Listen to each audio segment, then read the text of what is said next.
And then as far as the offensive partial, let's talk about the offensive line for a minute. Yes. Okay. It's crazy. All right, no sacks in back-to-back games. That's only the 4th time since sacks were made an official stat in 1982. The Cardinals have avoided a sack in back-to-back games. And we get Mike Upati back possibly next week as well. You know, when I put my Cardinals season prediction on the web a couple weeks ago, I did it with the assumption that the Cardinals offensive line wasn't going to be very good, and so I had them going 9-7. If this is the way the O-line's going to look, that changes everything for them. Especially with how much criticism was given to this offensive line heading into the season. Rightfully so. You're absolutely right. They're hit with quite a few injuries. But, man, have they stepped up these first 2 weeks of the season. The fact that there's no sacks allowed to Carson Palmer is exactly what we were looking for, exactly what Cardinal fans were hoping for, and exactly what will lead to success this season if they can keep it up. Yeah, it's a great start to the season. The fact that we're not mentioning, the offensive line at all is very refreshing. Yeah, it's unbelievable, exactly. really. When you thought of what a question mark that was heading into the first game, some of the stuff that we saw in the preseason, and then now the fact that they are actually getting healthy. Bobby Massey's coming back. Upati's going to be coming back here this week or next week, and it's going to create some interest. What do you do? Yeah. Do you make any changes right now? Are those guys getting their starting positions back just because they're healthy or off suspension? I say don't mess with something that's working. Does Bobby Massey slide in, or what do you think? I saw Darren Urban who writes for the Arizona Cardinals. You follow by Cards Chatter, great follow. He mentioned Sunday that after the game that he doesn't think personally that it's very likely that Massey gets the job back from Watford because Watford's just been that good. Massey was a starter all 16 games last season, but he wasn't Pro Bowl caliber necessarily. Right. So again, Tom's point, do you mess with a good thing at this point? I was going to say, if it ain't broke, don't fix it. Yeah, and here's the other thing to keep in mind about Bruce Arians. He doesn't care about conventional wisdom. Okay, none of that matters to him. He's going to do it his way. The unwritten rule in the NFL is you don't lose your job because of injury. Too bad. Yeah. When you're trying to compete for a Super Bowl and you want to do something historic, forget about that nonsense. When you're a coach in your 60s, really with your first legitimate chance to do all this, you don't care about that. I say Arians is not going to make that move. There's no way you disrupt something that is based on timing and cohesiveness and chemistry and mess with that when it's worked almost perfectly for 2 weeks. He's not touching that. Now, he gives him depth, though, at the offensive line, that's for sure. Right. We're not just talking about protecting the quarterback when he drops back to pass. Look at the running game, guys. If we take a look at these numbers from yesterday, the Cardinals, as we mentioned, outrushed the Bears. Andre Ellington out. They've got Matt Forte, proven star, and they outrush him. Of course, it is, pretty even numbers, but 115 rushing yards on 20 carries, 4.1 yards per rush, and a touchdown. Not bad against the Chicago defense at Soldier Field. Yeah, I think one of the goals for the Cardinals, I know for a fact, is they just want to control the tempo, right? They want to be able to run when they want to run, throw when they want to throw, not feel like they're playing catch-up, not feeling that they have to do anything that's out of their control. So those numbers are right in line with that because they want to establish some sort of running game, and they have to.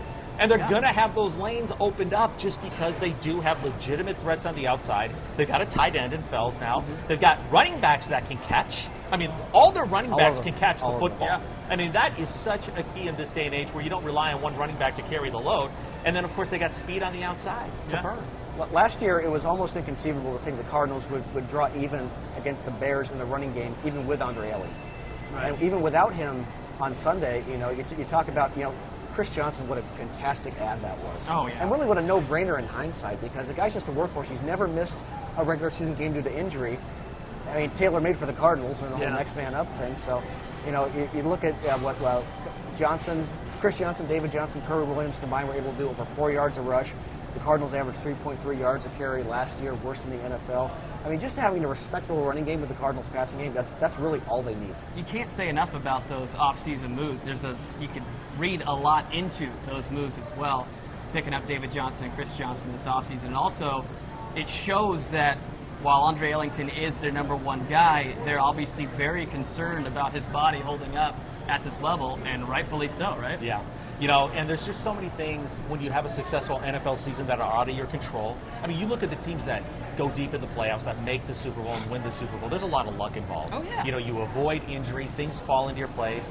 And that's why now, as each week progresses for the Cardinals, because clearly they have the talent to win this division, get home field advantage, and then go to the Super Bowl. It's reality. I mean, this team is capable of doing it if they can stay healthy, if they don't get caught up in some of this success and just get back to work every single week. And there's a couple other points that, I made in my blog today that I think are going to be really key for the Cardinals too. They have some tough road games coming up. At least they look tough on paper right now. Pittsburgh, Seattle. Do they have Baltimore at home? Baltimore home, Monday Night Football on ABC 15. Yeah. Okay, Thanks Philadelphia, I consider another tough road game, game, just because of the weather and the crowd out there. I think the Cardinals need to win 2 of those tough 3 road games to prove that if they did have to go on the road in the playoffs, they can win. They can go to Green Bay or go to Seattle and win in the playoffs. Or if they can win 2 out of those 3 tough road games, or 3 out of 3, they are in line to have home field advantage through the playoffs. If they got home field advantage in the playoffs, look out. Yeah. If everybody's healthy. Because let's be honest, they really have not been tested 2 weeks into the season. Have they not? And I think, we got San Francisco at home, St. Louis at home the next 2 weeks. I don't know those are must-wins, but you look at their schedule, 6 out of 8 games on the road after those 2. It feels like it's almost a necessity. Yeah. If you want to win the division, or at least you want to have home field advantage throughout the playoffs, to start the season 4-0 when you have so many. And when they come back home, their last 2 games of the year, Green Bay and Seattle. It doesn't get any easier. 2-0 is almost just it's a necessity for them at this point to be 2-0. Cardinals only 2-0 team in the NFC West right now. Again, guys, we want to hear from you. 602-685-3017. We want to hear your take on the Cardinals' most lopsided road win since 1985. What was your guys' takeaway from Chris Johnson yesterday? Of course, he was going to get the majority of the load. 72 yards on 20 carries. What did you guys see from him? Hey, I just want him to be upright at the end of the game, not have any turnovers. Eventually, you give him enough carries, he's going to explode. He's going to have a couple big plays along the way. I just don't want the running game to hurt them. Or no disruptions there. And I thought it was very efficient. Yeah. I thought he was good. It wasn't spectacular. It was what they needed. The thing I want to see the Cardinals avoid is having David Johnson carry the ball too much. I mean, he needs to be like a special treat. Pass out of the backfield. He gave us a special treat swing on the pass, opening a kickoff. Screen, a draw, a kickoff return. I do not want to rely on a rookie running back for 15 to 18 carries a game. No. I like what he had yesterday. What, he had 5, right? Something like that, yeah. He's 5 for 42. Maybe more of an X factor. But, Bruce Arians just said, apparently during his press conference, David Johnson's role will continue to expand. He said, how big? We'll wait and see. See, that to me, it shows that Chris Johnson, another guy that you don't really want to put all your eggs in his basket because he's suffered with injuries. So, David Johnson, young guy, as you mentioned, he's stout. I might go the opposite, Tom. You might want to work him in more because, flat out, Chris Johnson's body's not exactly reliable.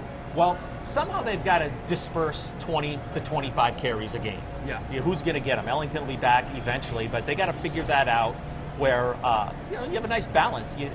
Johnson is a power runner as well as having the speed to to take off. Yeah, they can use their short passing game. That's why having a tight end is so important, because you can use your tight end almost like a running game, right? Short little patterns to your tight end. I mean, that's what the really good teams in a diversified offense does. So it gives them more threats. Yeah.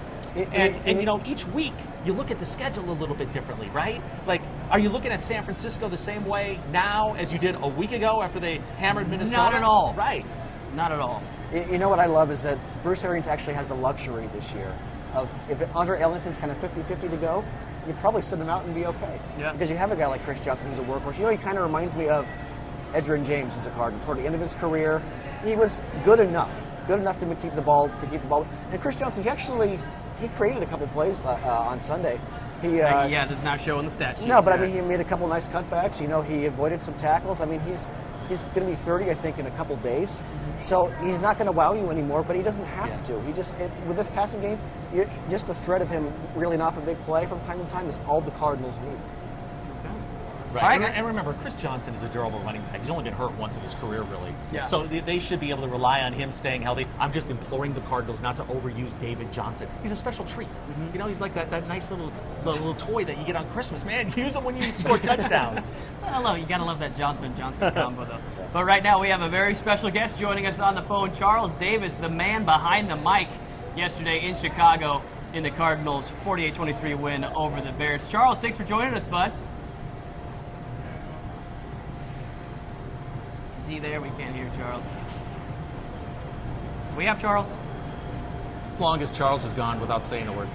They're trying to get him. He must not have heard us. Yeah. He's a little upset. Maybe. Charles is great. He did a great job on the call yesterday. he's really one of the most respected voices in the NFL as far as a national voice. NFL Network, did college games for Fox with Gus Johnson, some of the more memorable games. Remember the game here when Boise State played Oklahoma? Oh, of course, in the Fiesta Bowl, and the running back for Boise State proposed to his girlfriend. Yep. That was Charles and Gus on that yeah. call. That was Charles. He's Yeah, had I remember iconic national championship games, and now he's on the third team with Fox, and just truly one of the best just dudes in the NFL. Great guy, and a former player himself. Played at Tennessee as a strong safety, so he knows the game. We're going to have a great conversation when Charles joins us here. Awesome. Looking forward to talking to him. A little more social media while we're waiting. Bruce Arians said Patrick Peterson possibly see more time as a punt returner with J.J. Nelson out. What do you guys think about that? I don't like it. I'll give you my first reaction. I don't like Patrick Peterson returning punts. I mean, he was great. He's pretty the good first at it year. as a I know rookie. he was great. Make no question. I keep him at corner. Keep him focused on his job as a lockdown corner. Played great yesterday. I don't like the idea of Patrick Peterson returning punts. Again, it might be one of those things where, hey, maybe a little special treat. Patrick Peterson take a punt. But you're absolutely right. I feel he's so important to that defensive secondary that you really don't want to mess with something that works. And of course, that's his specialty. And like we said, we got so many, skill guys to choose from right now. Patrick Peterson's not the first one to come to mind. Kyle Odegaard, who also works for the Cardinals, speculated wide receiver Britton Golden, maybe an option to punt returner as well. I like that better. Like a little more here's why. You don't need to score touchdowns on your punt return right you need now. someone to catch it. Yeah, And when you have as step many one. threats as you do, offensively, defensively, kick return, just big play capability, you don't need points from the punt returner like maybe you did 3 years ago when Patrick Peterson did return punts and was very, very good. What do you have, 3 touchdowns? Yeah. His first year? But no, I don't like the idea. Anybody but Patrick Peterson. We'll talk about the offensive line battle. We talked about Bobby Massey Mr. versus Davis, Earl I'm Watford. sorry, we're Bruce gonna have Arians to call talked you about it, right said back. it's We're Bobby's history having some versus where Earl's at right now. So basically he's saying Earl's playing better, Bobby's got the experience. So again, do we not mess with a good thing here? Guys, let me take it one step further. I like Bobby Massey as a punt returner better than I like Patrick Peterson. Let me be very clear with that. And if Mikey Potty can catch a punt, put him back there as well. I'm not so sure about that, considering all we need them to do is